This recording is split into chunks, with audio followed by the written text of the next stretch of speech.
That's Planned Parenthood's. That's what the problem was. It was Planned Parenthood in Pennsylvania be facing. Abortion? Pennsylvania's abortion law allowed married women to have an abortion only after she had signed a statement that her husband had been informed. Pro-choicers had hoped that it could be turned to Roe, which had been wrongly decided, hoping to file an amicus curiae brief that could sway the court's decision to a more favorable outcome. So pretty much they were wanting to have the Cape redecide Roe versus Wade because they had had more conservative justices on at this point in time, whereas back then they had more liberal justices who said that women still have the right to do that. Although the husband may have shown a great interest in the unborn fetus, when the argument between mother and father's interests were weighed, it leans heavily in the favor of the mom. When the baby becomes viable, the state becomes compelled to protect its new life, and they may choose to regulate abortions except when the mother's life is at risk. Only the father's consent form can stop the abortion.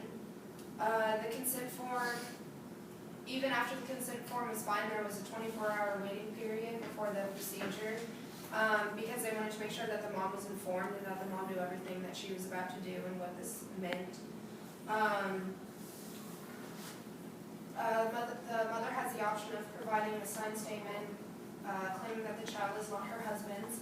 The husband couldn't be located. The baby was the result of a sexual assault, or notifying anyone would result in bodily harm to her, which means obviously that she could get hurt because maybe she was underage or something. People underage did have to inform their parents about it. 5 votes for Planned Parenthood and 4 votes against. I have the names along her dead. Other facts are that the informed consent under the act required doctors to inform women about the detriments to health in the abortion process, which is what I was talking about up here. The spousal notification rule required women to give prior notice to their husbands. Parental notification and consent required minors to receive consent from a parent or guardian. The plaintiffs were 5 abortion clinics and a class action of physicians who provided abortion services. In addition, 1 physician representing himself independently.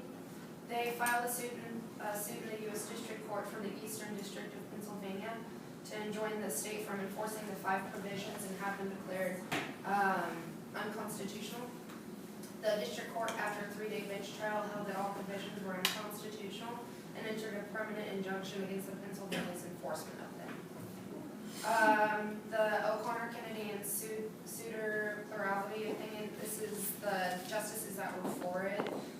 Liberty finds no refuge in a jurisprudence of doubt, yet 19 years after our holdings that the Constitution protects a woman's right to terminate her pregnancy in its early stages, Roe v. Wade, 1973, that the definition of liberty is still questioned. Joining the respondents as amicus curiae, the United States, as it has done in 5 other cases in the last decade, again asks us to overrule Roe, which there was them stating that they're not going to overrule Roe v. Wade and that their opinion that was made in 1973 still holds. I'm not going to read you the concurrent because now the facts about abortion that a lot of women may not know going into it are that there are a lot of complications from abortions if they're done incorrectly. Cervical tears, retained pregnancy tissue, severe and heavy bleeding, uterine perforation, bladder and bowel damage of sepsis, which can lead to maternal death if not treated. 22% of all pregnancies end in abortion. At least 1/2 of American women will face an unintended pregnancy by the age of 45. And at current rates. Can you say that fact again, please? I'm sorry. Say it again? Okay. 22% of all pregnancies end in abortion. At least 1/2 of American women will face an unintended pregnancy by the age of 45. And at current rates, about 1/3 will have an abortion. For every 2 babies born, another one dies from an abortion. 1.6 million abortions are performed yearly. 51% of abortions are performed on women under the age of 25.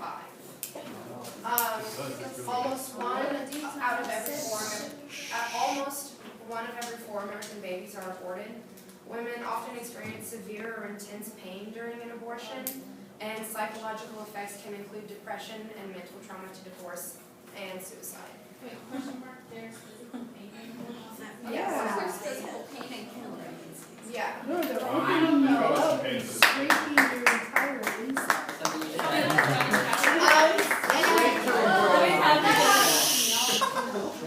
What was that all for? I'll wait. Okay. I also made cookies for you guys. They were gonna be frosted, but I didn't have time, so.